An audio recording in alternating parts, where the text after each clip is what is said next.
I tried to breathe through my nose only for the last about 3 years, or I began 3 years ago, but now I mostly stopped, at least during workouts. Now, why would you initially want to do this? There seems to be some evidence that breathing through the nose overall is a net positive compared to breathing through the mouth. Now, you can breathe eventually. This is also what Andrew Huberman mentions, that in very vigorous exercise, you might also switch to mouth breathing. Now, there are a few proponents of nose breathing who say you should also, with very heavy exercise, only breathe through your nose. What I noticed is, as I tried this for multiple months and even years now, and I actually tried for about 1.5 years to actually only breathe through my nose also during exercises. So I did not really allow myself to breathe through my mouth. In the nights, I would tape my mouth, and I am still taping my mouth almost every single day. So maybe with not taping my mouth, maybe every 99 nights out of 100. Not, maybe I miss basically 1% or 2% out of all of the nights. So I usually do it, and even if I forgot it, I then get up and tape it again. There seems to also be, this is also mentioned by Huberman, I don't know if there is any evidence for it. He basically mentioned that the saliva kind of is crucial for maintaining teeth health or tooth health, and so as the teeth dry out, this also seems to be not that beneficial. And there is also a thing to be said about basically your mouth and the smell your mouth generates if you are lying awake, not awake, but sleeping with your mouth open for multiple hours in the night, and then it dries out. But if you keep your mouth instead closed, it just does not smell that much. So you might not be one of these mouth smellers. I don't know exactly what the word for this actually is. So I tried to also, when doing vigorous exercise, this could be doing sprint intervals up a hill, I tried to only breathe through my nose. And these were a couple of the hardest workouts I think I ever have done. At least they rank among them. Why is this the case? Because the CO2 levels, as they rise, you begin to have this really big panic. This big panic that you just wanna do something right now, but you cannot really. And of course, sometimes I needed to breathe actually through my mouth, because if I had allergy in summer, so allergic rhinitis I think is the proper name for this, so basically your nose gets stuffed in summer due to pollen allergy, so my body seems to overreact on these particles, then I needed to breathe through my mouth eventually. And I also noticed that it seemed to change slightly also a couple of different things. Now this might be just anecdotal evidence, as Andrew Huberman also puts it, which might be evidence that there is no actual good evidence for. It's not actually good evidence, it is just what you experienced and you now are telling it as evidence. Basically, it's just anecdotes. One could also say, or N of 1 data, but often maybe skewed by one's own narrative one creates, or one's own false narrative one then, after the fact or retrospective, creates. So, first of all, the CO2 levels rising. Second of all, I noticed also that I just couldn't go as high in the workouts. I just set this as a kind of ultimatum to try for multiple months and now even years to see if I could only nose breathe and what this effect would be. What I often I also try to do a couple of other things simultaneously to a certain extent, and this would be trying to implement mewing into my life. Mewing, what is this? There are 3 doctors, and all of them are basically related, and the last generation of this doctor is John Mew. And there also has been a book written about this nose breathing topic, and a couple of the main ideas are that by chewing less, you develop the jaw facial musculature less. So as foods became over the last century softer, there is less chewing, which then is less cardio, basically, for the facial muscles. So they atrophy, or are basically at an atrophied state compared to what otherwise would have been normal a couple of 100 years ago, or maybe back to the earliest human beings.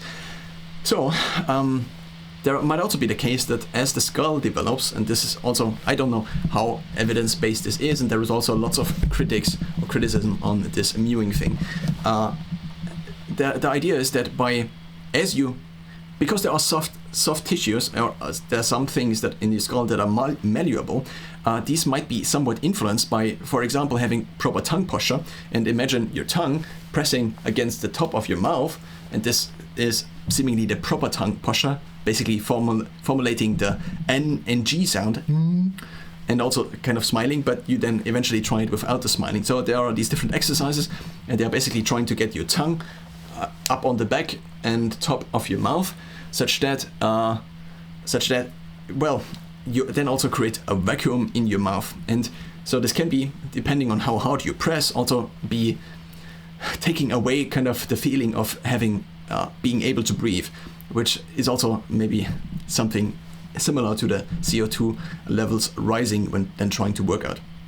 What I noticed then, in terms of my high aerobic capacity, one could say, I was less able to maintain a high aerobic load. Maybe I actually... So I don't exactly know. This could also be, I could also have misconstrued this in my own mind, but what I am thinking is the following, is that by limiting myself when doing exercise only to nose breathing, I limited basically the intensity of my workouts to the upper limit of what I was able to nose breathe. Also, because I often had in winter a congested nose, as well as in summer due to allergy, this often also meant that I barely could breathe sometimes, and then I still tried to just breathe through my nose, which then, well, probably over the long term led to a cardiovascular or cardiorespiratory even decline. And this would be measurable, for example, in my VO2 max or VO2 max estimate, but back then I didn't have a VO2 max estimate. What I can say is that the earliest data I have in terms of VO2 max, which is the general accepted marker, it seems, for cardiorespiratory fitness, is that it was as low as 52 as I began in late 2022 to see this in Samsung Health, and I tracked back then my workouts over not a Garmin watch, but a Samsung watch. And then I switched over to Garmin last year, basically, or in the beginning of 2023. And I then got an estimate of, first of all, 54, and then it dropped to 52. And then I was basically able to increase it, or it could also be... The question is how responsible I, as the agent in myself, am for actually increasing my VO2 max, but I think it is due to a few things I did. And I did, for example, include a regular interval workouts that lasted... Yeah, there are a couple of different things, but what I was able to do is now increase it to now around 57.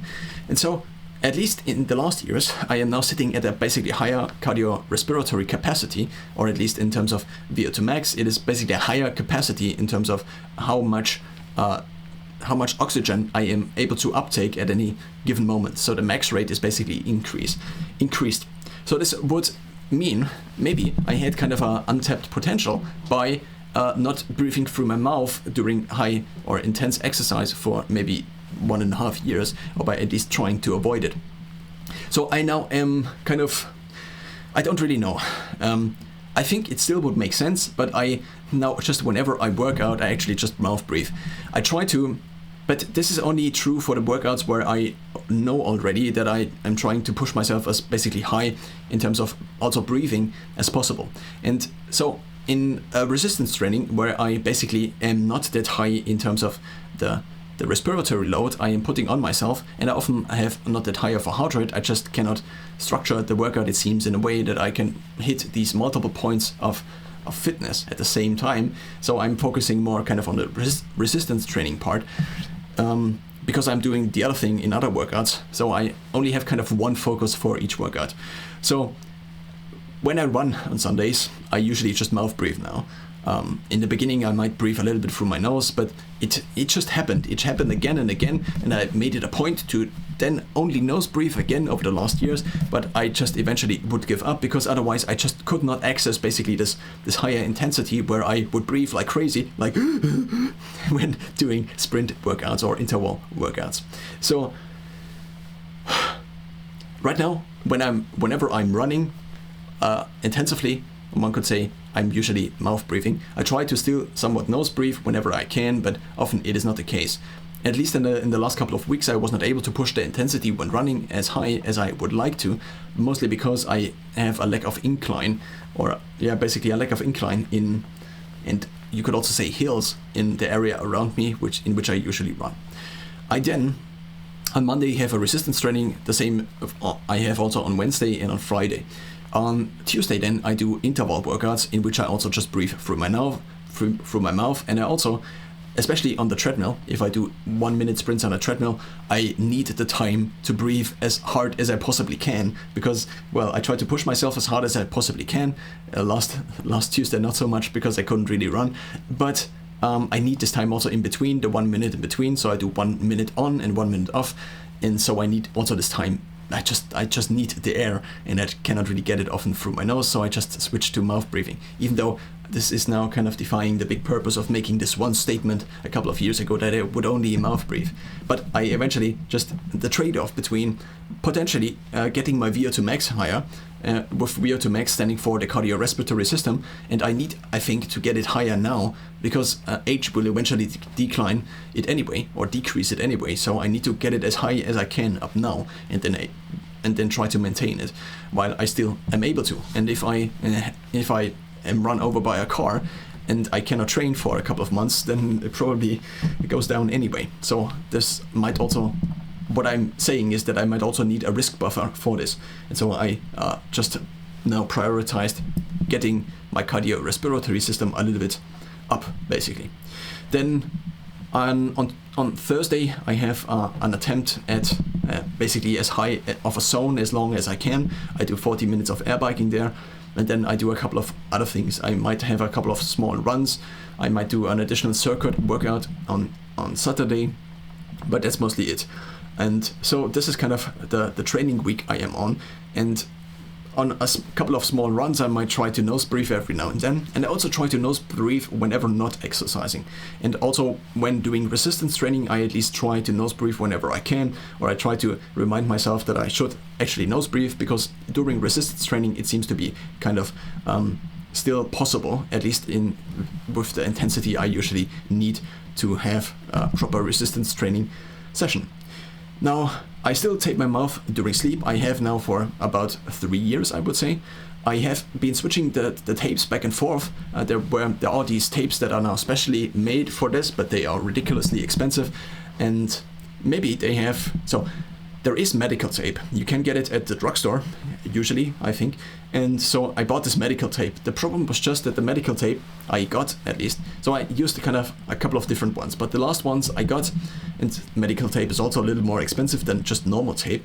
The last one that stuck usually, so there was some of the glue that stuck onto my face, and I could not, it was very hard to get off my lips, basically, and then I would have it all day. I would have these points on my face because I would at multiple points of the day try to get them out, and then I would replenish them during the night. So I eventually just switched the tape, and I'm now just using a normal tape, which is made out of paper, and kind of one of these broad ones. Might not be the best in terms of getting glue then into my system, basically, but well, I didn't find a better solution as of now, so I'm just using this because it seems to be better, at least, than mouth breathing throughout the night. Whenever I forget, or whenever I try to not use tape, because I'm now probably such a good nose breather that I can last a night and not have my mouth open, I then realize as I wake up that my mouth is dry. And there is also this issue that I had for multiple years, actually. I think, at least I can remember a couple of instances that happened a couple of years ago, that I would have, first of all, a very dry mouth, but also this problem of hydrating properly, and then maybe with salt or without salt. And so by closing my mouth through the night, this seems to have somewhat improved, I think. Maybe because I'm just breathing out less liquid if I breathe out through my nose. I mean, in general, it also seems to make kind of common sense. If you have a nose and a mouth, why would you use not the nose all the time to breathe if you have the nose to breathe anyway? So there is also this thing about the potential ramifications of this in the long term. It might maybe change your facial musculature. In my own personal view, I think is not much happening to my skull if I have a very good tongue posture over the next 10 years, probably because I'm already grown out. But in children, there might be, as the different parts might still be more malleable, it might maybe be a little bit more. It might have more an effect if you basically alter your posture, but for me, I think it is mostly a musculature thing. So I also try to. I have basically 2 chewing trainers, which I alternate whenever I clean my apartment. So I clean my apartment and I just have this this time of 10 minutes and I just chew a little bit on them, they seem to also get less tough over time. And I had exchanged them a couple of times because they eventually seem to break.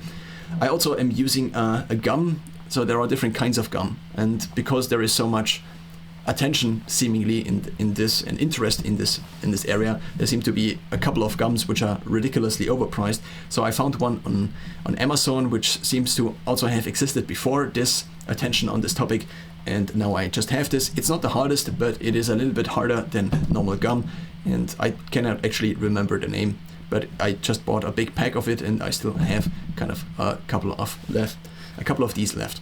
So I'm basically trying to, also because I am eating more and more shakes as my meals, so this has also been kind of a side project, and as I'm eating more shakes as a meal, I'm basically reducing my time that I spend chewing in a given day. This also means I'm freeing up time to a certain extent, but it also then means that if I'm doing something else, so I basically think I have to replace the time that I chew otherwise on food, and ideally chew on something that is quite hard. And a chewing trainer, I think, has the big disadvantage that, similar to how in a gym, for example, you on a machine do the same exercise in kind of the exact same manner all the time, and this might lead to a higher risk of tendon injury and maybe ligament injury, compared to doing kind of a varying exercise where you maybe balance on something or basically have a normal kind of, or more close to reality, moving pattern. But by doing the exact same motion again and again, I also had this thing which is, I think, called TMS. I don't know if it actually was this, but if you basically if you overdo it, it's, at least in me, I had once my jaw click in a certain way, and then it hurt for a couple of days, even 2 weeks, which was not that good of an experience because I couldn't chew then properly without being hurt. So, or without being in pain, not so much, but it was obvious that I should maybe rest with the jaw training.